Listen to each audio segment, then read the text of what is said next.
Buen día, hoy les presentamos la edición de julio 2020 sobre los chalecos amarillos de nuestra revista Movilízate, a partir de un análisis desde el marxismo.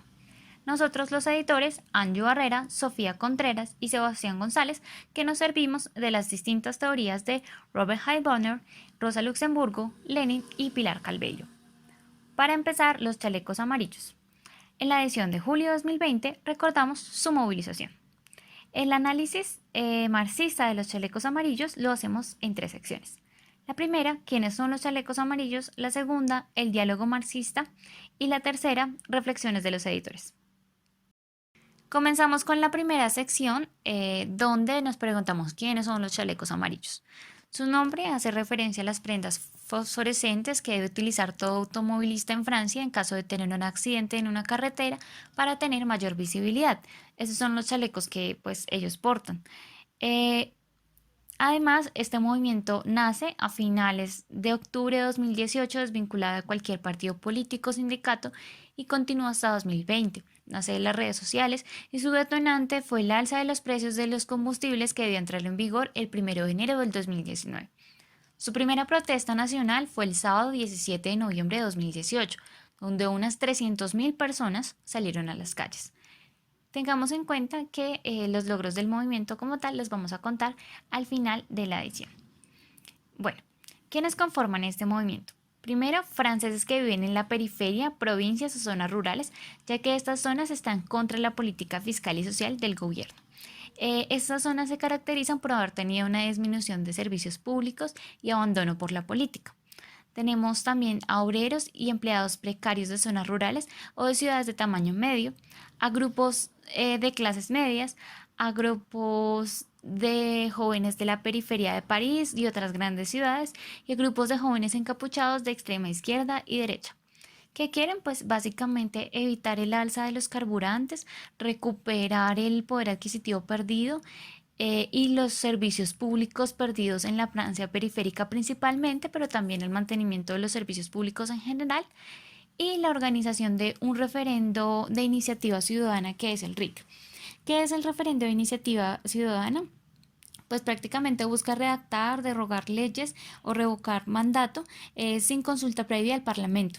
Entonces, esto se dio desde el 15 de diciembre, donde se pide ese papel del pueblo soberano, y también desde este referendo se podía incluso despedir a funcionarios electos.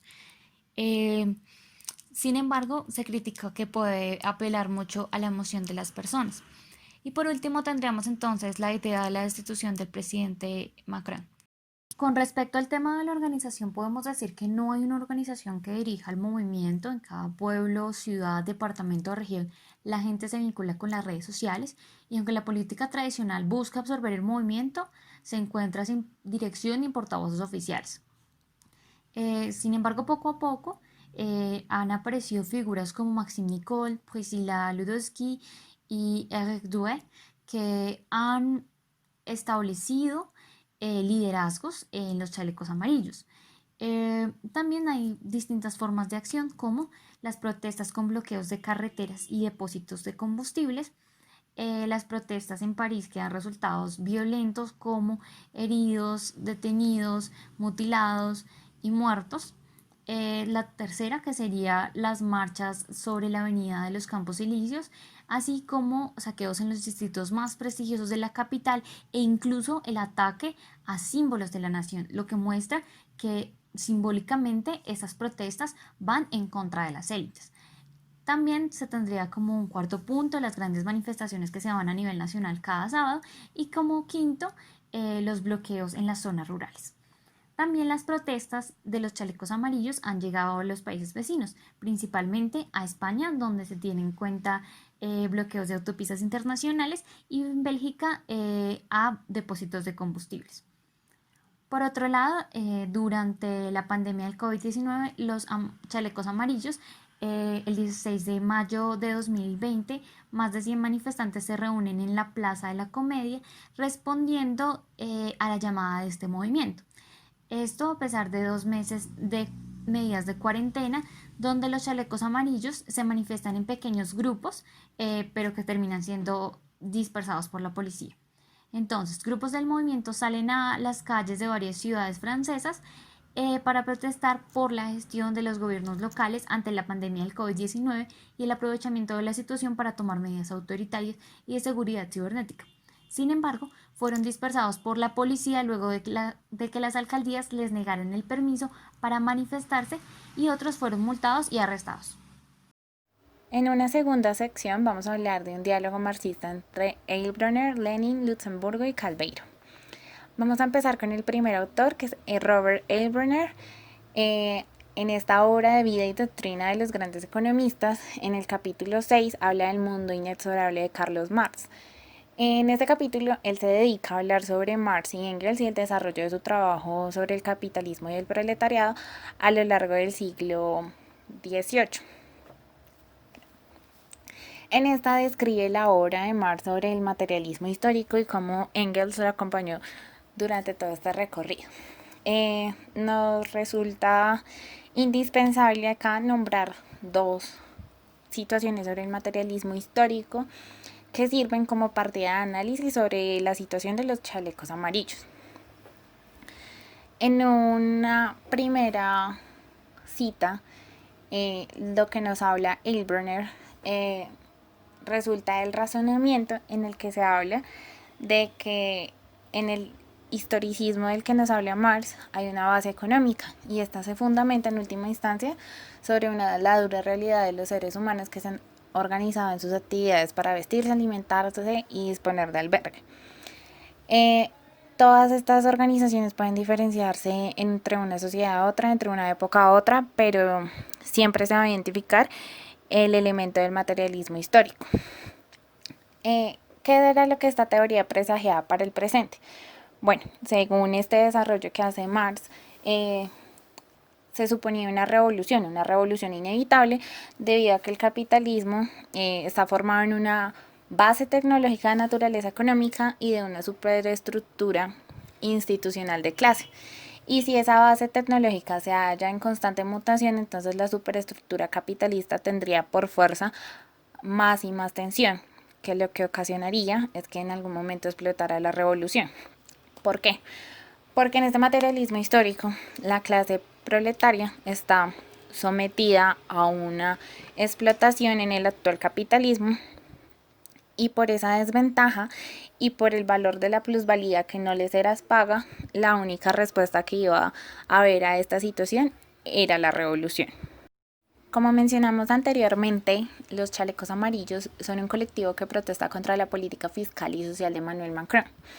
En el texto, Eilbrunner nos habla del desarrollo de la gran industria y cómo la burguesía ve tambalearse bajo sus pies las bases sobre qué produce y apropia lo producido. A la par que avanza, se cava su fosa y cría sus propios enterradores. Su muerte y el triunfo del proletariado son igualmente inevitables. Esto lo relacionamos en esta situación porque para ese momento Marx hablaba de cómo la burguesía cavaba su propia tumba sobre el capitalismo. Aquí podemos ver el sublevamiento de las clases bajas y de las clases trabajadoras en contra de las políticas de Emmanuel Macron, que representan a la burguesía aún existente y que sustenta el poder aún en Francia. Con la Revolución Francesa se evidencia que el capitalismo creaba el germen de su propia destrucción, pues a medida que se desarrollaba lanzaba cada vez más gente al proletariado que se empobrecía progresivamente. Por eso Marx veía que la evolución de la sociedad capitalista iba a ser su condena inevitable. Aquí vemos un ejemplo de los efectos de la sociedad capitalista en lo que están haciendo los enfrentamientos en Francia, violentos contra la fuerza pública, y los extremistas están pidiendo y exigiendo que Emmanuel Macron salga del cargo. En tiempos de la Revolución Francesa, también se habla de cómo los obreros de las condiciones francesas cantaban himnos revolucionarios al compás de los golpes de sus mandarrias. Esto se vuelve a repetir hoy en día cuando son los obreros y los trabajadores y de clase media en toda Francia quienes alzaron su voz en contra de las políticas que en este momento se están dictando por parte del gobierno francés. También hablan de que no se cuestiona el impuesto en sí, sino la idea de que no se ha repartido equitativamente, y ahí es cuando el autor nos menciona cómo Marx llama al Estado el comité ejecutivo de la clase gobernante, que actúa de conformidad con los intereses de esta clase y por esa razón son de imposible realización las ideas acerca de la reforma, tales como las sugerencias que hace John Stuart Mill sobre la redistribución de la renta. La lógica del sistema es tal que el Estado no hará nada que redunde en merma de los beneficios de los capitalistas. Lo que aquí reclaman es que se restablezca un impuesto a los ricos, otros medidas para aumentar el poder adquisitivo, y los más radicales piden la renuncia de Macron. Estos territorios donde se marchan las periferias han sufrido una disminución de los servicios públicos en los últimos años. Sus habitantes se sienten abandonados por los poderes públicos e ignorados por los políticos. Esto representa totalmente que las medidas de los gobiernos no hacen sino favorecer a las empresas, en este caso a los que producen el petróleo y la gasolina, y están dejando cada vez más olvidados y con las manos amarradas a la clase trabajadora. Por esto es que se identifica aquí esto que Marx llama al Estado como el comité ejecutivo de la clase gobernante, y por esto es que los manifestantes piden que los impuestos vayan a los ricos o que les den mayor poder adquisitivo para ellos poder pagar esos precios y poder también acceder a los servicios públicos de los que han sido totalmente expropiados en los últimos años. Volviendo al tema de la Revolución Francesa, aquí el autor nos habla de que si la desesperación hubiese sido canalizada y dirigida, quizá las notas demoníacas hubieran adquirido un timbre auténticamente revolucionario, pero las sublevaciones fueron espontáneas, indisciplinadas y a la aventura. Lograron victorias iniciales, pero luego no supieron qué hacer con ellas, y el orden viejo, después de un vaivén, volvió a su antigua posición. El fervor revolucionario menguó, y donde no ocurrió así fue aplastado de manera implacable. Aquí hablamos de una revolución inacabada. Lo que sucede aquí es que el movimiento de los chalecos amarillos tampoco tiene estructura, tampoco tiene orden, y aunque logró muchos adeptos en el furor de sus protestas, ahorita con los logros que consiguieron parece que se menguaron, parece que están siendo mermados, y se repite nuevamente la historia de cómo nos repite el autor lo que sucedió en la Revolución Francesa. Hablamos aquí de que el francés tiene estos aires revolucionarios y apoya estas protestas porque en promedio tiene amigos o familia que viven en pueblos pequeños, y por eso tienen una gran solidaridad y una gran moral y comprensión por estos. Por el contrario, las élites intelectuales, culturales y sociales siempre han considerado que esa Francia profunda era un poco arcaica y provinciana. Y los chalecos amarillos es allí donde encuentran su fuerza, en estas poblaciones olvidadas, en estas poblaciones que han sido segregadas, a las que les han robado sus derechos y están cansados, y vuelven nuevamente ese espíritu francés a reclamarlos. Los chalecos amarillos por eso le dan esa revuelta a la Francia profunda contra las élites parisinas, y que representa claramente Emmanuel Macron y que las encarna de manera arquetípica. Continuando con nuestras secciones, en esta hablaremos sobre el problema europeo. ¿Los chalecos amarillos son utilizados para socavar las instituciones? Bien, para esta sección utilizaremos a dos autores principalmente, a Lenin y a Luxemburgo. Ellos nos darán un panorama completo acerca de la situación que se está viviendo actualmente en Francia. Pero, ¿qué nos podrían decir los autores frente a esta iniciativa? Pues bien, en el texto de Lenin podemos encontrar una cita que de alguna manera se acomoda y describe este movimiento de las juventudes. Abro comillas. En primer lugar, el sometimiento de la conciencia a la espontaneidad, antes mencionado, se produjo también por vía espontánea.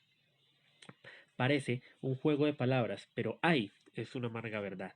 Este hecho no fue resultado de una lucha abierta entre dos concepciones, diametralmente opuestas y del triunfo de una sobre otra, sino que se debió a que los gendarmes arrancaron un número cada vez mayor de revolucionarios viejos, y además aparecieron en escena también un número cada vez mayor de los jóvenes. Esto, cierro comillas, nos puede indicar que el papel de los jóvenes en las movilizaciones sociales es muy importante, pues ellos vienen con ideas nuevas, frescas, y son los que definirán el futuro. Como anteriormente se ha explicado, el movimiento de los chalecos amarillos no es totalmente homogéneo, está integrado por múltiples sectores sociales, tanto de izquierdas como derechas, y múltiples grupos sociales que se abanderan bajo esta causa. Un ejemplo claro de ello son los estudiantes o las juventudes de Francia. De hecho, los estudiantes de la Facultad de Derecho de una universidad de París han decidido reunir a las juventudes de Francia con arengas para que, bajo esta bandera, logren realizar una movilización y logren evidenciar sus peticiones. Ahora, ¿el cambio generacional es importante? ¿Qué nos pueden decir Lenin y Rosa al respecto? Bien, primero tengamos un breve contexto. Los activistas han perdido capacidad de convocatoria y apoyo popular respecto a las primeras semanas del movimiento.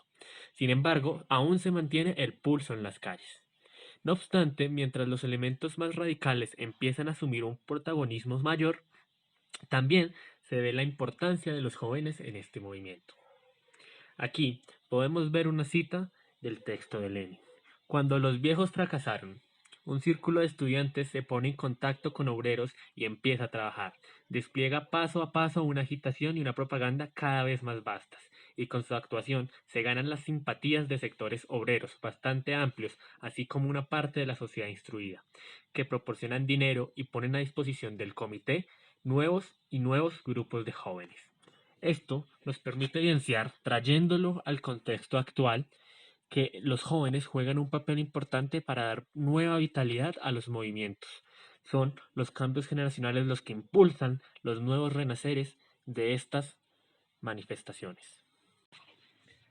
Ahora bien, como hemos visto a lo largo de nuestra excelente exposición, los chalecos amarillos han tenido una serie de fracasos y una serie de tropiezos a la hora de realizar sus manifestaciones. ¿Por qué? Esto debido a que no existe un comité central que coordine todas las protestas a nivel general. Esto puede ser una ventaja o una desventaja. Bien, podemos ver esto a través de una cita de Rosa Luxemburgo. La autodisciplina de la socialdemocracia no es simple reemplazo de la autoridad de la burguesía dominante por la autoridad de un comité central socialista. La clase obrera será consciente de la nueva disciplina, la autodisciplina libre de la socialdemocracia, no como resultado de la disciplina que le impone el Estado capitalista, sino extirpado de la raíz de los viejos hábitos de obediencia y servilismo. Bueno, ¿esto qué nos puede ayudar a ver? Hay ciertos problemas autoorganizativos al interior del movimiento de los chalecos amarillos. Son evidentes. Incluso las amenazas mutuas entre diferentes sectores de este movimiento ha hecho que no existan representantes o comités centrales que negocien directamente con el gobierno.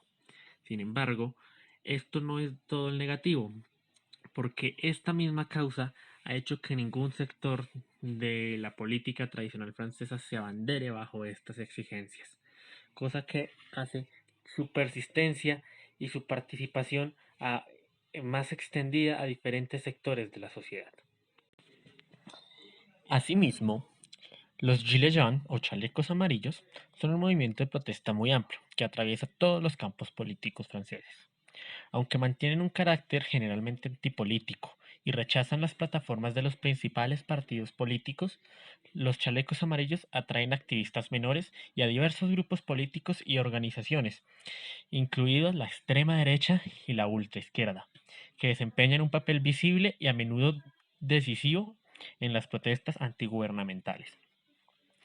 Los chalecos amarillos también son asimismo instrumentalizados por potencias extranjeras, incluso Estados Unidos, Turquía y sobre todo Rusia, pues vemos que se está tratando de explotar las protestas para impulsar sus propias agendas políticas y desacreditar la democracia liberal europea, o en este caso, las propuestas hechas por el presidente Macron frente a la OTAN y a las fuerzas de seguridad.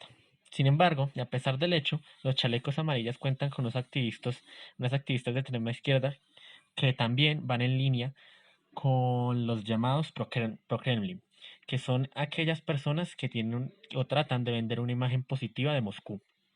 Y esto ha desempeñado algún papel de organización al interior de las protestas y un movimiento que busca generar eso. Esto podría decirse que es un fracaso del movimiento, pues existen cooptaciones de ciertos grupos o alianzas e incluso potencias extranjeras. Bueno, vamos a ver qué nos dicen los autores. Sin embargo, no todo movimiento es perfecto, y los chalecos amarillos no son la excepción. Se han presenciado diferentes tipos de acoso tanto a políticos, periodistas como a policías, unidos a episodios de racismo y antisemitismo que señalan una evolución preocupante del movimiento. Esto se puede explicar desde una cita de Luxemburgo. Utilizamos mal las palabras y nos autoengañamos cuando explicamos el término disciplina a nociones tan disímiles como son la ausencia de pensamiento y voluntad en un cuerpo con 1000 manos y pies que se mueven automáticamente, y la coordinación espontánea de los autos políticos conscientes de un grupo de hombres.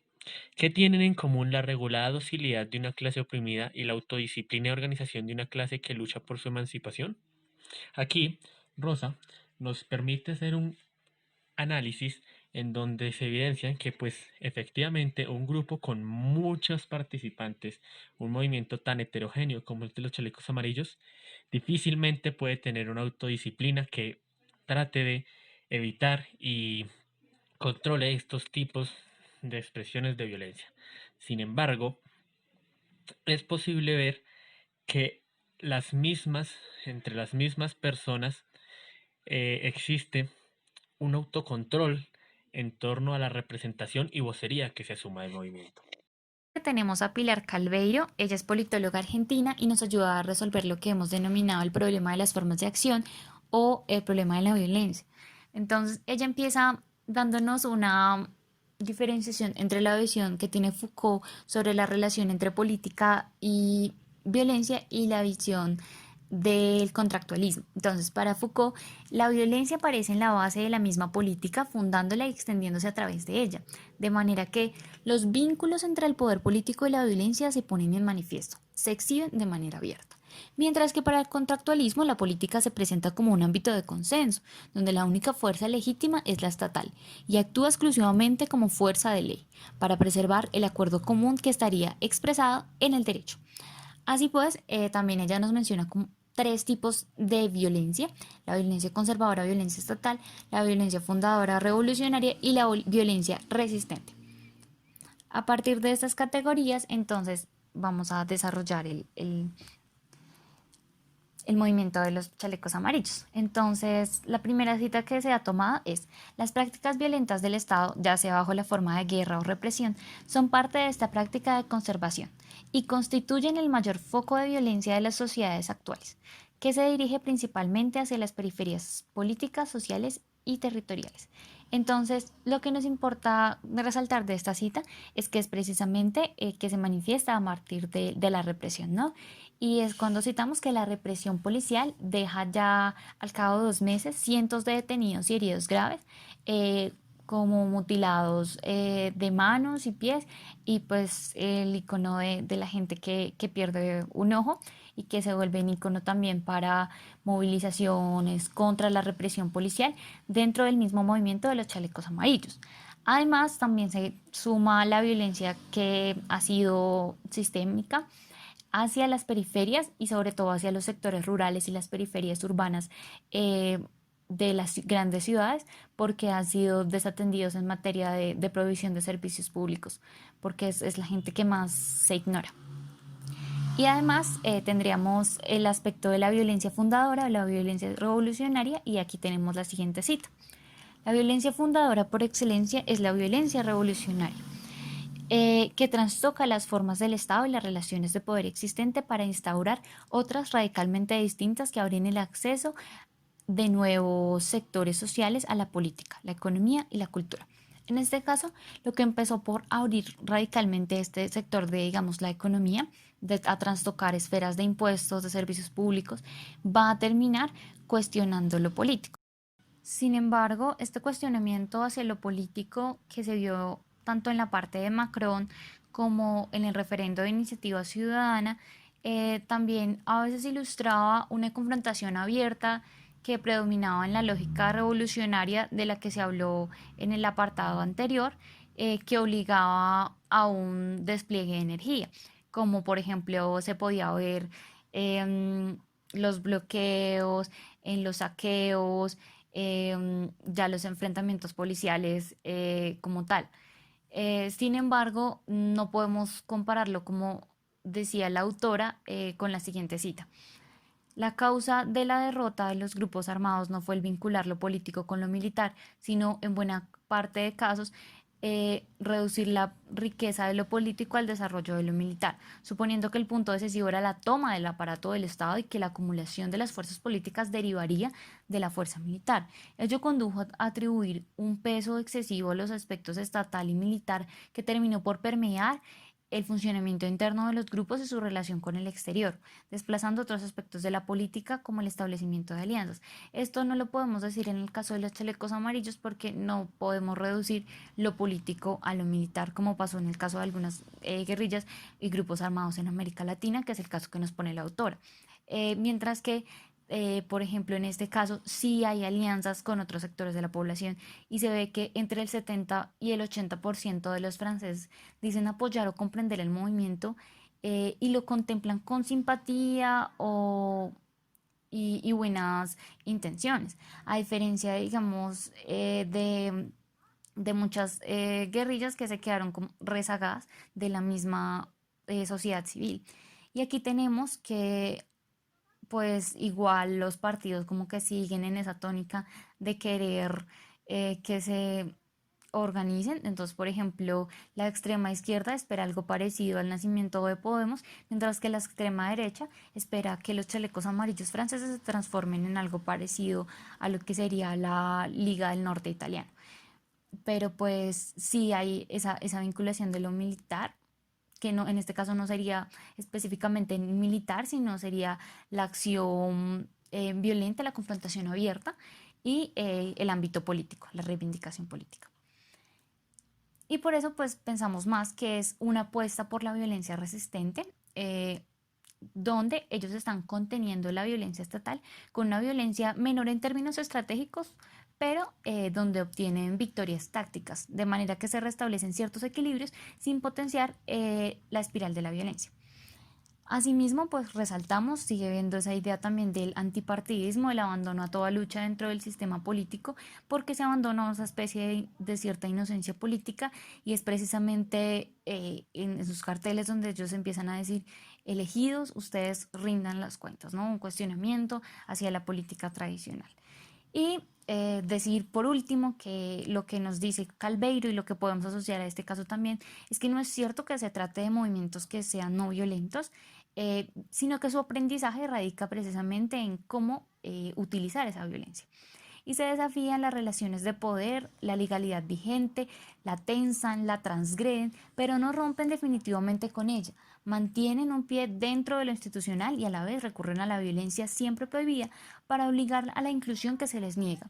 Dejan abierta la puerta de un posible diálogo y una negociación imprescindibles. Y precisamente esto es lo que se va a ver con lo que vienen ganando ellos con las exigencias, la parte de los impuestos y el gran debate nacional que se va a ver cuando miremos la parte de los logros. Los logros de los chalecos amarillos aún no se han disuelto, siguen presentes incluso en los primeros meses de 2020, siguieron realizando protestas, pero fueron violentamente acabadas por la fuerza pública. Sin embargo, para el momento en que ellos estaban reclamando sobre la subida de impuestos a los combustibles, Macron, por presión, anunció un paquete de ayudas por el valor de 10.000 millones de euros para reforzar el poder adquisitivo de los ciudadanos y recuperar la paz social con una subida del salario mínimo de 100 euros al mes. También Macron impulsó un debate nacional en un intento de rebajar la tensión y demostrar que puede literalmente arremangarse la camisa y ponerse a escuchar a los de abajo. Él, que es un símbolo de la élite urbana y culta que choca con los chalecos amarillos, que son los trabajadores de la periferia. El gobierno, gracias a esto y a las protestas, está listo para el diálogo y lo está demostrando porque eliminó este aumento de impuestos y también lo quitó de la ley de presupuesto de 2019 y lo anunciaron en la Cámara Baja de la Asamblea Nacional.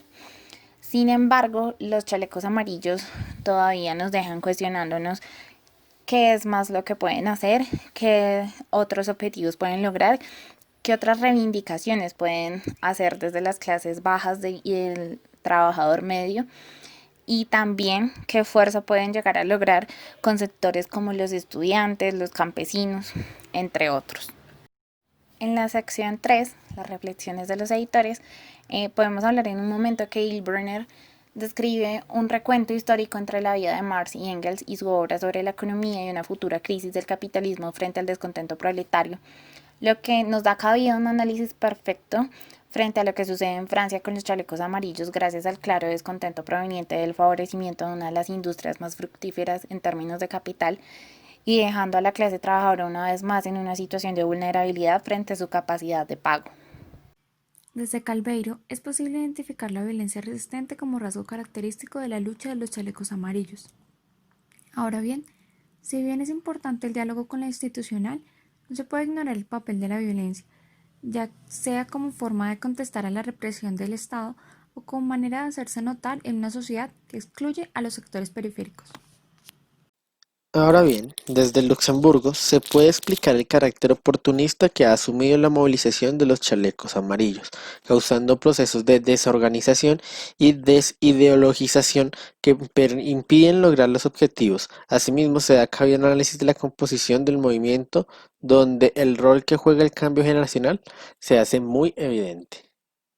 Finalmente, Lenin nos aporta elementos muy valiosos para comprender el papel primordial de los jóvenes en las protestas y movimientos, dándoles un toque de nueva vitalidad y un impulso a las causas por las que se pelea.